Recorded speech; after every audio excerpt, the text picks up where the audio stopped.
Hello guys, master coaching YouTube channel में आपका स्वागत है। इस वीडियो पढ़ने वाले क्लास 10 का साइंस और क्लास 10 का साइंस का चैप्टर नंबर 4 है। देखिए, कार्बन एवं उसके यौगिक, कार्बन एंड इट्स कंपाउंड्स। इस चैप्टर के फ्रेंड्स 5 मोस्ट इंपोर्टेंट क्वेश्चन पढ़ेंगे जो काफी आते हैं एग्जाम में। आप इसकी डेट से पता लगा सकते हैं कितना आता है एग्जाम में। ये देखिए, हर साल आता है और काफी इंपोर्टेंट है सारे पांचों के पांचों। देखिए, समझिए पहला क्वेश्चन क्या है। साबुन क्या है, इसके बनाने की रासायनिक अभिक्रिया लिखिए। या फिर मालूम करता है साबुन पर संक्षिप्त टिप्पणी लिखिए, या फिर मालूम कर सकता है इस तरीके से। और सबसे ज्यादा जो मालूम करता है आपको इस तरीके से करता है, जो लास्ट में दे रखा है, साबुनीकरण पर संक्षिप्त टिप्पणी लिखिए। सोफनिफिकेशन पर करना है, इसको बोलते हैं सोफनिफिकेशन। तो सोफनिफिकेशन क्या होता है, साबुनीकरण क्या होता है, समझिए। तो इस तरीके से आपको एग्जाम में मिलेगा जैसे इसमें दिखाया गया है।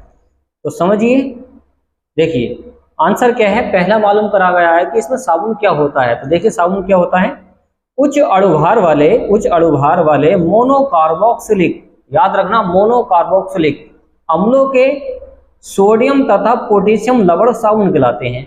जो उच्च अणुभार वाले तत्व होते हैं, जैसे जैसे आपको ये दे रखा है लास्ट में, ये जो बनकर तैयार हुआ है सोडियम स्टेरेट, ये उच्च अणुभार वाला क्या है, एक मोनोकार्बोक्सिलिक अम्ल है। यही हमें तैयार करना है, यही साबुन होता है। तो के सोडियम तथा पोटेशियम लवण साबुन कहलाते हैं। अगर ये इसके अंदर सोडियम या पोटेशियम के लवण हो, देखिए यहाँ पर कौन है, सोडियम का लवण है। तो इस कंडीशन को अगर ऐसा कोई तत्व बन जाता है तो बोलते हैं उसको साबुन। ये तेलों और बसाव के तनु NaOH, ये तेलों और यहाँ पर बोला गया है, ये तेलों और बसाव के तनु NaOH या KOH द्वारा जल आघूर्ण से प्राप्त किए जाते हैं। ये जो हम प्राप्त कर रहे हैं, ये NaOH के द्वारा या फिर KOH के द्वारा हम प्राप्त करते हैं। ये होता है सोडियम हाइड्रोक्साइड, ये होता है पोटेशियम हाइड्रोक्साइड। इसके जल आघूर्ण से हम प्राप्त करते हैं और इस क्रिया को साबुनीकरण कहते हैं। जैसे साबुन प्राप्त हो जाता है उसी को बोलते हैं साबुनीकरण या सोफनिफिकेशन कह सकते हैं। तो देखिए, इसमें मालूम किया गया था कि इसकी रासायनिक अभिक्रिया भी लिखिए। और रासायनिक अभिक्रिया क्या है उसको समझें, आप ध्यान से देखिए।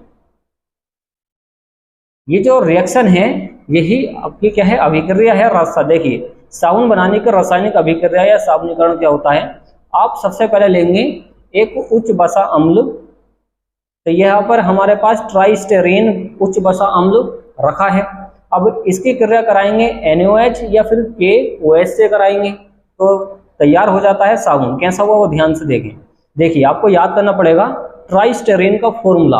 देखिए CH2O CO C17H35।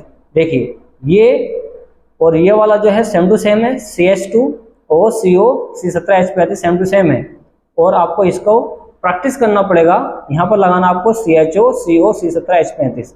तो इतना जो एरिया हो गया, ये हो गया ट्राइस्टेरीन का फॉर्मूला। तो आप इसको प्रैक्टिस कर लें, एक बार इसको याद करना है और फिर लिखना है आपको। और ये जो बॉन्ड लगाना आपको, ये जो बॉन्ड दिखाई दे रहा है आपको, जो बॉन्ड दिखाई दे रहा है, एक कार्बन कार्बन के मध्य लगाना होता है, बीच में। तो जस्ट कार्बन के बीच में आपको ये लगाना है। ओके, फिर क्रिया करा देनी है NaOH से या फिर करा सकते हैं KOH से। तो NaOH से क्रिया कराई है तो आपको ये प्राप्त हो जाएगा इस एरिया में इतना ग्लिसरॉल। अब ग्लिसरॉल की प्रैक्टिस कैसे करेंगे आप, देखिए जस्ट आपको यहाँ पर लिख देना है CHOH यहाँ पर, और यहाँ पर इसको जोड़ना है किससे, सिंगल बॉन्ड से CH2OH से, और यहाँ पर भी CH2OH से। तो आप एक बार इसकी प्रैक्टिस कर लें फॉर्मूला याद करके। ध्यान से देखें, सेम टू सेम है, CH2OH बस बीच में लगा रखा है CHOH। तो ये आपको पूरा फॉर्मूला याद होना चाहिए ग्लिसरॉल का। तो ये फॉर्मूले अगर आपको याद है तो आराम से इसकी रिएक्शन बना सकते हैं। देखिए फिर क्या करना आपको, यहाँ पर एक फॉर्मूला याद करना है साबुन का, और साबुन का सूत्र होता है C17H35COONA। याद करें इसको, C17H35COONA, C17H35COONA। तो यहाँ पर आप 3 से मल्टीप्लाई करके, 3 से गुणा करके कार्बन पूरे कर सकते हैं। 1 कार्बन, 2 कार्बन, 3 कार्बन। तो 3 कार्बन है, तो यहाँ पर कार्बन पूरे करने के लिए आप यहाँ पर 3 से गुणा लगा दें। देखिए यहाँ पर 17 कितने हैं, C17 बट यहाँ पर 17 तो मतलब कार्बन तो पूरे हैं नहीं। देखिए एक ये हो गया, एक ये, तो मतलब C17 कितनी बार है? 3 बार, तो इसी वजह से यहाँ पर 3 से गुणा लगाई गई है।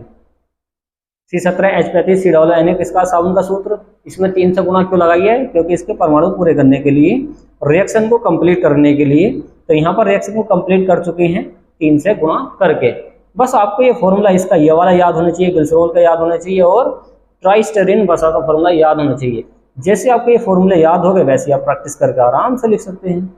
तो आसान है फ्रेंड्स, साबुनीकरण कोई भारी नहीं है, बस आपको प्रैक्टिस तो करनी पड़ेगी, खास करके रिएक्शन की प्रैक्टिस तो करनी ही पड़ती है।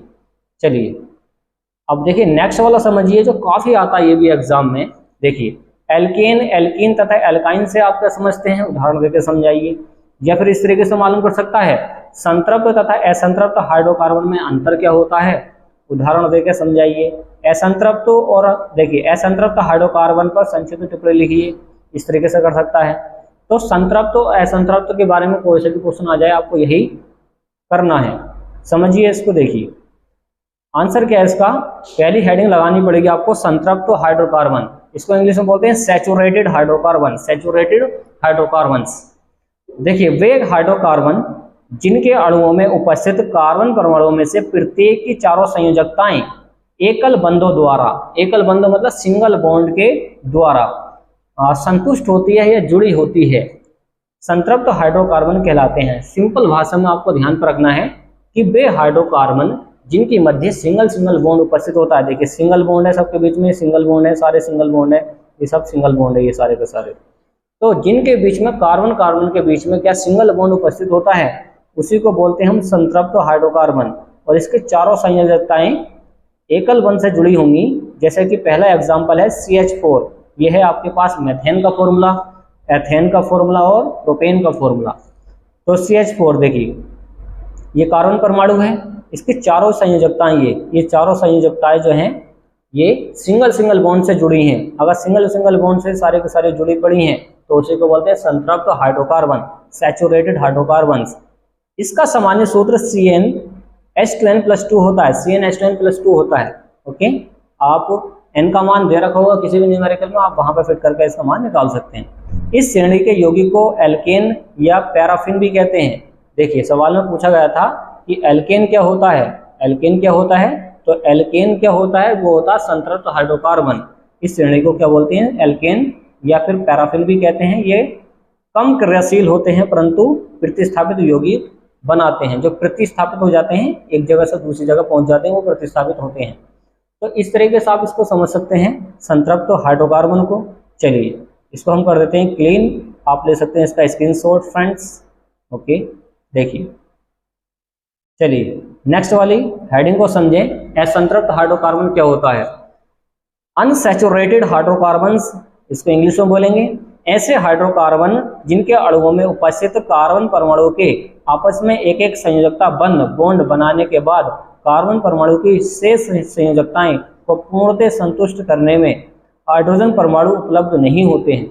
यहाँ पर हाइड्रोजन परमाणु उपलब्ध नहीं होंगे सारे के सारे, और अणु में उपस्थित दो कार्बन परमाणुओं को आपस में द्विबंध या त्रिबंध से जोड़ते हैं, या जोड़ना पड़ता है, या बनाना पड़ता है।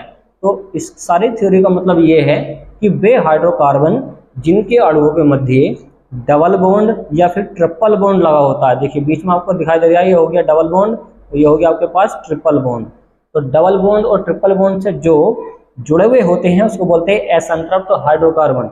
आपको अगर ये इतनी लंबी थ्योरी पसंद नहीं आ रही है, याद नहीं हो रही है, तो आसान भाषा में आप कॉपी उठाएं और लिख सकते हैं कि वे हाइड्रोकार्बन जिनके अणुओं के मध्य या फिर जिनके कार्बन के अणुओं के मध्य डबल बॉन्ड, द्विबंध या फिर ट्रिपल बॉन्ड या त्रिबंध लगे होते हैं या वो उससे जुड़े होते हैं, वो सारे के सारे असंतृप्त हाइड्रोकार्बन कहलाते हैं। तो यहाँ पर पहला एग्जाम्पल है, उदाहरण देखें एथिलीन का। एथिलीन के जो कार्बन परमाणु हैं ये डबल बॉन्ड से जुड़े हुए हैं और ये H परमाणु सिंगल बॉन्ड से जुड़े हुए हैं। तो जिनके बीच में डबल बॉन्ड आ जाए और किसके बीच में, कार्बन के बीच में, और ट्रिपल बॉन्ड आ जाए तो उसी को हम बोलते हैं अनसैचुरेटेड हाइड्रोकार्बन्स, ये असंतृप्त हाइड्रोकार्बन। तो ये भी आसान थ्योरी है फ्रेंड्स, इसको भी कर देते हैं क्लीन और ले सकते हैं आप इसका भी स्क्रीनशॉट। चलिए नेक्स्ट वाला क्वेश्चन देखें जो काफी इंपॉर्टेंट है अभी एग्जाम के लिए। देखिए कितनी बार आ चुका है एग्जाम में, आप इसको जरूर तैयार करके जाना। या फिर ऐसा मालूम कर सकता है सजातीय श्रेणी पर संक्षिप्त टिप्पणी लिखिए। सजातीय श्रेणी या फिर टिप्पणी करके मालूम कर सकता है यहाँ पे इस तरीके से कि समजातीय श्रेणी क्या होती है, फिर सजातीय श्रेणी क्या होती है, दोनों एक ही वर्ड है। पर्यायवाची कह सकते हैं, सिनोनिम कह सकते हैं इसको। उदाहरण देके भी समझाना है इसमें, तो देखिए इसका उदाहरण, तो सारे के सारे उदाहरण भी दे रखे हैं। अब इसका उत्तर देखें, आंसर क्या है इसका वो देखें। देखिए कार्बनिक यौगिकों का वह समूह, कार्बनिक यौगिकों का वह समूह जिनका सामान्य सूत्र एवं क्रियात्मक समूह एक जैसा होता है। यहाँ पर बोला गया है सामान्य सूत्र और क्रियात्मक समूह एक जैसा होना चाहिए, ये शर्त है। उसे समजातीय श्रेणी तथा उसके सदस्यों को समजात गण कहते हैं। तो उसे बोलेंगे समजातीय श्रेणी, किसको, जिसका सामान्य सूत्र एक जैसा हो और क्रियात्मक समूह एक जैसा हो, उसको समजातीय श्रेणी या सजातीय श्रेणी कहते हैं। तथा उसके सदस्यों को समजात गण कहते हैं। जितने भी सदस्य हैं उनका नाम दे दिया गया है समजात गण। एग्जाम्पल के तौर पर देखें मेथनॉल, देखिए जहाँ पर लास्ट में OH आ जाए, OH आ जाए, OH आ जाए, तो यहाँ पर निकलती आवाज ओल ओल ओल, तो यहाँ पर OH का ओल आता है क्रियात्मक समूह। वैसे ही देखिए CH3OH और CH3CH2OH, ये जो CH3OH है इसको बोलते हैं मैथेनॉल। देखिए एक कार्बन के लिए आता है मैथ, ये मैथेनॉल, इसका यूपीएससी नाम बन जाएगा। एक कार्बन दो कार्बन के लिए आता है एथ, ये एथेनॉल बन जाएगा। अब यहाँ पर देखें एक कार्बन दो कार्बन तीन कार्बन है इसमें, तो 3 कार्बन के लिए आता है प्रोप, तो ये प्रोपेनॉल बन जाएगा। तो इस तरीके से यूपीएससी आप सीखेंगे सारी के सारी। अब बोला गया समजातीय श्रेणी के सदस्यों के निम्नलिखित लक्षण लिखिए। कह रहा ना कि उदाहरण देकर समझाइए, उदाहरण ही लक्षण होते हैं। देखिए पहला लक्षण क्या है इसका, ये वाला देखें, सभी सदस्यों को एक सामान्य सूत्र द्वारा प्रदर्शित कर सकते हैं।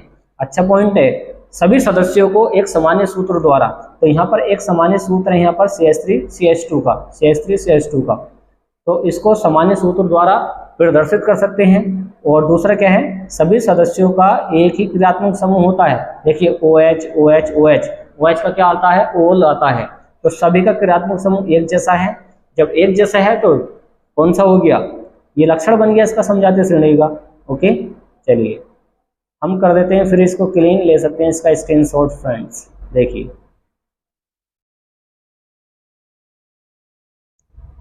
आगे देखिए सी वाला इसका लक्षण क्या है वो देखें। प्रत्येक क्रमागत सदस्यों के अणुओं में CH2 का अंतर है, तो सभी में CH2 का अंतर है। आप इसके एग्जाम्पल में देख सकते हैं, प्रत्येक क्रमागत सदस्यों के अणुभार में 14 U का अंतर चल रहा है यहाँ पर, इसमें क्रमागत सदस्यों में। ई वाला है, ये वाला क्या है कि किसी एक सदस्य के गुणधर्म के आधार पर सभी सदस्यों के सामान्य गुणधर्म ज्ञात कर सकते हैं। अगर हमने किसी एक का पता लगा लिया, उसके गुणधर्म का पता लगा लिया, तो हम सबका पता लगा सकते हैं, क्योंकि सबका जो क्रियात्मक समूह भी एक जैसा है, इसी वजह से हम सबका निकाल सकते हैं। ओके तो इस तरीके से आप इसको समझ सकते हैं, लिख सकते हैं और तैयार कर सकते हैं। देखिए नेक्स्ट वाला क्वेश्चन देखें, ये भी काफी आता है एग्जाम में। किसी एक योगात्मक अभिक्रिया का समीकरण लिखिए। किसी एक योगात्मक अभिक्रिया का, या फिर ऐसा मालूम कर सकता है योगात्मक अभिक्रिया को उदाहरण देकर समझाइए। योगात्मक अभिक्रिया पर संक्षिप्त टिप्पणी लिखिए। एथिलीन गैस की एक योगात्मक अभिक्रिया का समीकरण लिखिए।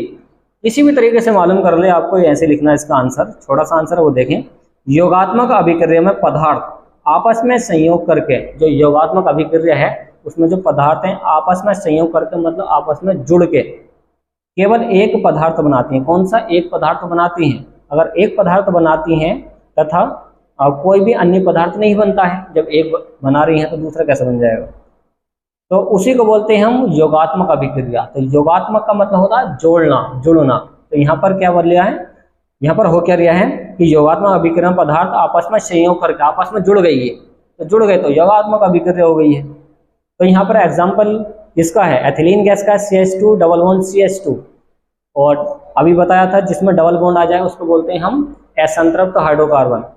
तो यहाँ पर जो एथिलीन है ये H2 गैस से क्रिया करके सोडियम की उपस्थिति में 200 से 300 डिग्री सेल्सियस ताप पर एथेन गैस बना देती है। तो यहाँ पर बोला गया, देखिए इसमें योगात्मक अभिक्रिया में जो पदार्थ है वो आपस में संयोग करेंगे। तो ये दोनों ने आपस में संयोग करा है, एथिलीन ने और H2O ने, तो बना दिया इन्होंने एथेन गैस। जैसे एथेन गैस बन जाती है तो ये हो गया इसका योगात्मक। तो योगात्मक हो गया तो क्या हो जाएगा, योगात्मक अभिक्रिया हो जाएगी। ओके, चलिए कर देते हैं इसको क्लीन, ले सकते हैं आप इसका स्क्रीनशॉट। चलिए लास्ट वाला क्वेश्चन देखा जो काफी इंपॉर्टेंट है एग्जाम के लिए ये भी, कि एस्टीकरण से आप क्या समझते हैं, उदाहरण सहित स्पष्ट कीजिए। एथिल एसीटेट के जल अपघटन के समीकरण भी दीजिए और एसिटिक अम्ल के उपयोग का उल्लेख भी कीजिए। तो एसिटिक अम्ल या एसिटीकरण, एसिटिक अम्ल वैसे सिरका होता है नॉर्मल लैंग्वेज में। ओके, तो इस तरीके से देखिए कितनी बार आ चुका है एग्जाम में, आप ये समझ सकते हैं। तो हम कर देते हैं इसको क्लीन, देखिए। चलिए अब इसका आंसर समझें आप, आंसर आपको कैसे लिखना है। देखिए आंसर समझें इसका ध्यान से, ये सारा का सारा आपको आंसर दिखाई दे गया होगा।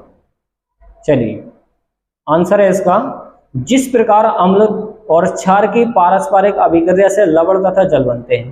तो यहाँ पर कंडीशन मतलब कौन कौन है, यहाँ पर कंडीशन क्या है कि अम्ल है और क्षार है। तो अम्ल और क्षार की पारस्परिक क्रिया से लवण तथा जल बनते हैं। ठीक उसी प्रकार अम्ल तथा अल्कोहल की अभिक्रिया से एस्टर बनते हैं, एस्टर और जल बन जाते हैं। किससे, अम्ल से और अल्कोहल से। तो अम्ल से अल्कोहल से क्या प्राप्त हो जाता है, एस्टर, और क्या मिल जाता है हमें, जल। तो इस अभिक्रिया को एस्टरीकरण कहते हैं। आसान है एस्टरीकरण। एस्टरीकरण क्या होता है कि जिस प्रकार अम्ल तथा क्षार की पारस्परिक क्रिया से लवण तथा जल बनते हैं, ठीक उसी प्रकार अल्कोहल और अम्ल की अभिक्रिया से एस्टर बन जाते हैं और जल बन जाता है। तो इसी अभिक्रिया को बोलते हैं एस्टरीकरण। ओके, आगे है तो कर देते हैं क्लीन। देखिए आगे क्या बताया गया, आगे देखिए कि कार्बोक्सिलिक अम्लों की एस्टरीकरण क्रिया हमेशा, ट्राई का मतलब होता है हमेशा, सांद्र सल्फ्यूरिक अम्ल की उपस्थिति में कराई जाती है। कब कराई जाती है, कार्बोक्सिलिक अम्ल की जो क्रिया है एस्टरीकरण क्रिया करने के लिए हमेशा सांद्र सल्फ्यूरिक अम्ल के साथ इसकी उपस्थिति में इसकी अभिक्रिया कराई जाती है। यह निर्जलीकरण तथा उत्प्रेरक दोनों का कार्य करता है। तो निर्जलीकरण का भी कार्य करेगा और उत्प्रेरक दोनों का ये कार्य करता है। उत्प्रेरक आप जानते हैं जो अभिक्रिया की दर को घटाता है, ये बढ़ाता है, रिएक्शन को तेज करता है, ये कम करता है, वो होता है उत्प्रेरक। ओके, चलिए अब इस पे एग्जाम्पल से समझें। एग्जाम्पल क्या है वो देखें।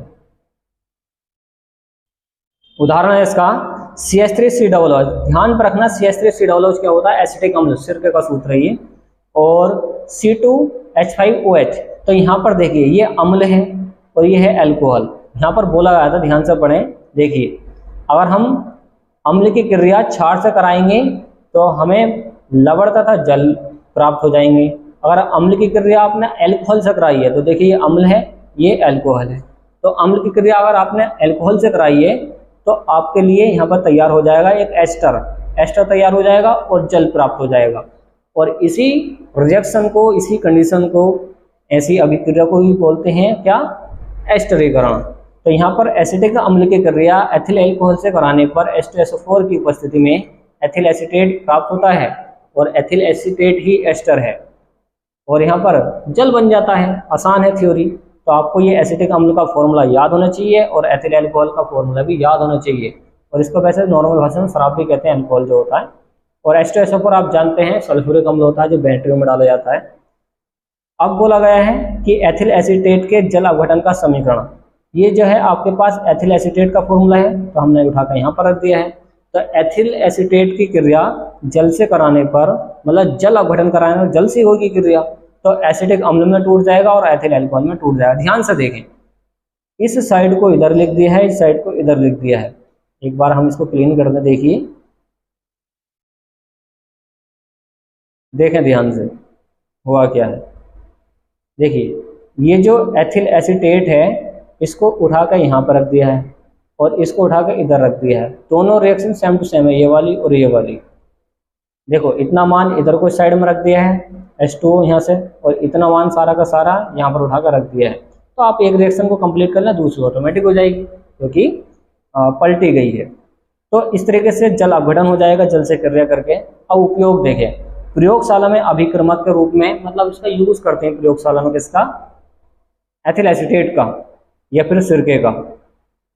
और दूसरा उपयोग क्या है, कृत्रिम सिरका बनाने में। अब भाई इसका जो यूज़ करेंगे, जो कृत्रिम सिरका होता है नॉर्मली जो कृत्रिम होता है उसका इसका यूज़ कर लेते हैं कृत्रिम सिरका बनाने में। कृत्रिम का वैसा मतलब होता है और जो नेचुरली नहीं होता, जो हमारे द्वारा बनाई गई चीज़ें हैं वो कृत्रिम है। जैसे पेन है, ये कृत्रिम है।